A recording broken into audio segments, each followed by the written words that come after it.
आगे बढ़ते हैं। क्या आप कालादान प्रोजेक्ट के बारे में जानते हैं या कभी आपने इस प्रोजेक्ट के बारे में सुना है? आज आपको इसी कालादान प्रोजेक्ट के बारे में हम बताएंगे। ये वो मार्ग है जो कोलकाता को म्यांमार से जोड़ेगा और फिर यह रास्ता मिजोरम होते हुए असम तक पहुंचेगा। भारत के दूसरे राज्यों को नॉर्थ ईस्ट के राज्यों से जोड़ने का एकमात्र रास्ता चिकन नेक से होकर जाता है।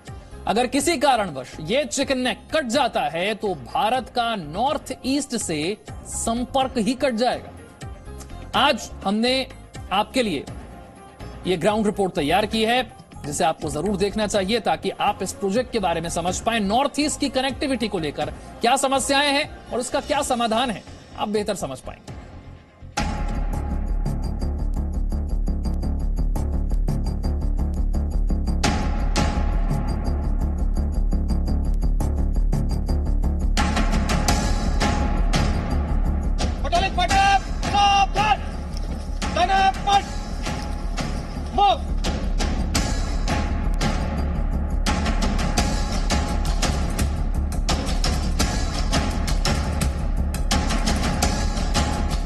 हम इस वक्त भारत और म्यांमार की सरहद पर हैं। इन घने जंगलों में मेरे पूर्व में लगभग 1000 किलोमीटर दूर डेथ रेलवे है और लगभग उतनी ही दूरी पर उत्तर में स्टिलवेल रोड।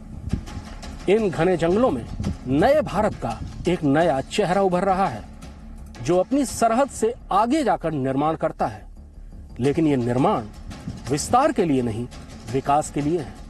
हम इस वक्त Kaladan multi modal transit transport project यानी कालादान प्रोजेक्ट की साइट पर है।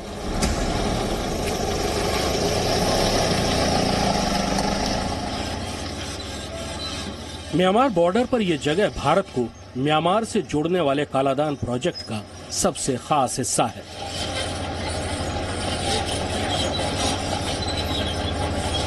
पिछले कुछ दशकों में चीन ने महाशक्ति बनने के लिए एशिया में पैर फैलाने शुरू किए थे।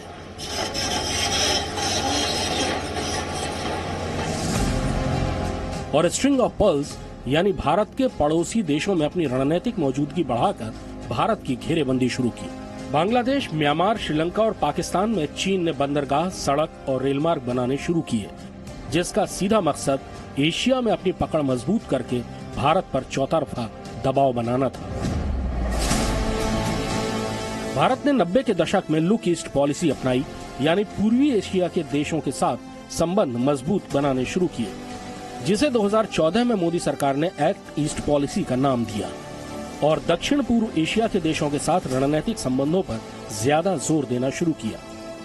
दक्षिण पूर्व एशिया के देशों तक पहुंच बनाने के लिए और इंफ्रास्ट्रक्चर तैयार करने के लिए 2008 में Kaladan multi modal transit transport project की रूपरेखा तैयार हुई। इसके तहत भारत के उत्तर पूर्वी राज्यों के साथ साथ दक्षिण एशिया के देशों तक पहुंचने के लिए सबसे छोटा रास्ता बनाना था। इस प्रोजेक्ट के 4 चरण थे। पहला, इसमें कोलकाता को 539 किलोमीटर दूर म्यांमार के सिटवे बंदरगाह तक समुद्र के रास्ते जोड़ा जाना था। दूसरा, सिटवे बंदरगाह से कालादान नदी के रास्ते 158 किलोमीटर दूर म्यांमार के पिलेटुआ तक पहुंचना था। तीसरा, पिलेटुआ से 109 किलोमीटर दूर सड़क के रास्ते भारत के मिजोरम के जोरिनपुई तक पहुंचना था। चौथे चरण में जोरिनपुई से ये सड़क 100 किलोमीटर दूर मिजोरम के लांग तलाई तक पहुंचेगी, जहां से आइजोल होते हुए असम चली जाएगी। लगभग 3,500 करोड़ के इस प्रोजेक्ट का पूरा खर्च भारत सरकार उठा रही है। इस प्रोजेक्ट के पूरा होने से भारत का दक्षिण एशिया के सारे देशों के साथ व्यापार एक नई ऊंचाई तक पहुंचेगा।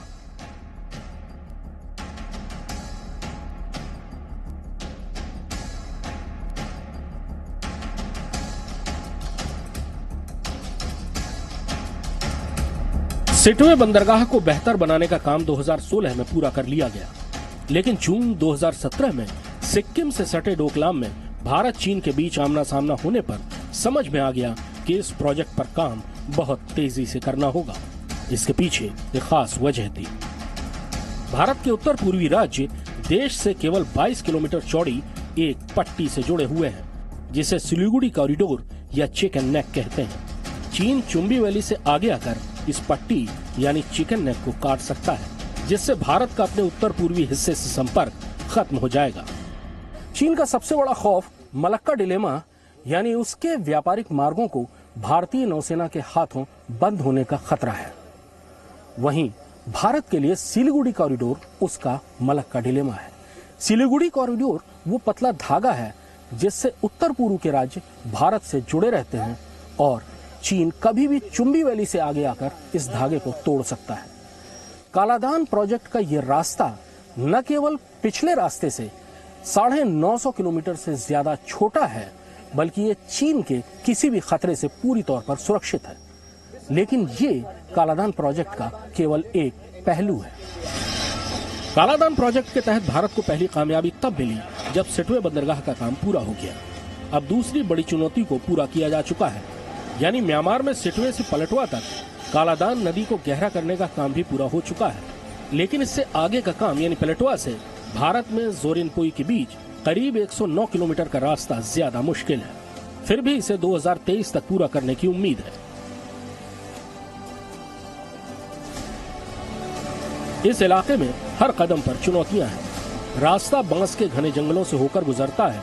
इलाके में भारी बारिश होती है और म्यांमार के उग्रवादी गुट अराकान आर्मी की तरफ से लगातार प्रोजेक्ट को रोकने की कोशिश की जा रही है।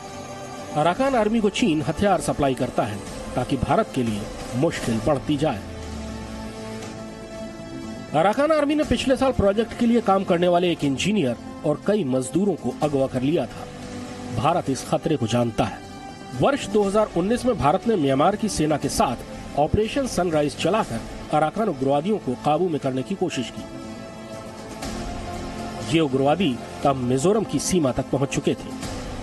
लेकिन म्यांमार में इसी साल फरवरी में हुए तख्तापलट के बाद हालात तेजी से बदल रहे हैं।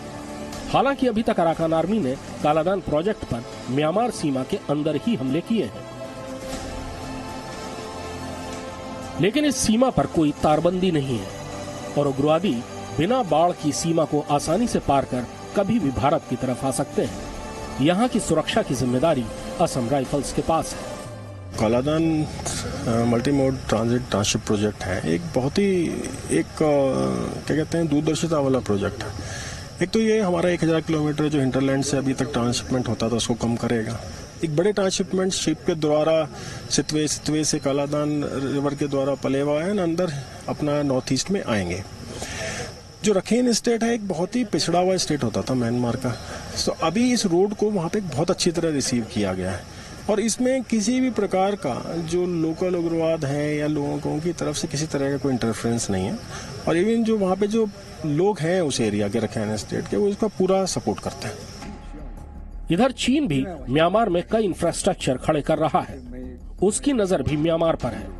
इसी साल जनवरी में चीनी विदेश मंत्री वांग यी ने म्यांमार का दौरा किया और मांडले क्योकफू रेल लिंक के बारे में अंतिम दौर की चर्चा की है।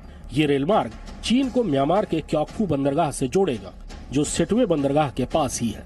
इस बंदरगाह को चीन ने बनाया है, यानी भारत और चीन के बीच म्यांमार को लेकर एक नई दौड़ शुरू हो गई है। चीन म्यांमार में 1700 किलोमीटर लंबा हाईवे बनाकर वहां के इकोनॉमिक सेंटर्स को सीधे अपने यूनान प्रांत से जोड़ना चाहता है। कालादान प्रोजेक्ट में सबसे ज्यादा समय म्यांमार के हिस्से वाले 109 किलोमीटर के रास्ते में लगने की संभावना है। भारतीय सीमा के अंदर मिजोरम के जोरिनपुई से इस प्रोजेक्ट का रास्ता लॉन्गतलाई और उसके आगे आइजोल तक जाएगा। इस सड़क को केवल सुधार कर उसे 4 लेन बनाने का काम बचा है। कालादान प्रोजेक्ट के जरिए भारत के लिए दक्षिण पूर्व एशिया में व्यापार के नए रास्ते खुल जाएंगे, लेकिन इसका बड़ा रणनीतिक महत्व भी है और चीन को यह कभी रास नहीं आएगा कि एशिया में भारत का दबदबा इतना ज्यादा बढ़े। भारत और चीन के बीच में रस्साकसी का अगला मुद्दा कालादान प्रोजेक्ट भी हो सकता है। विस्तारवाद और विकासवाद के बीच में अगली भिड़ंत म्यांमार के इन घने जंगलों में भी हो सकती है। Krishna Mishra, Zee media, Indo Myanmar border, Mizoram.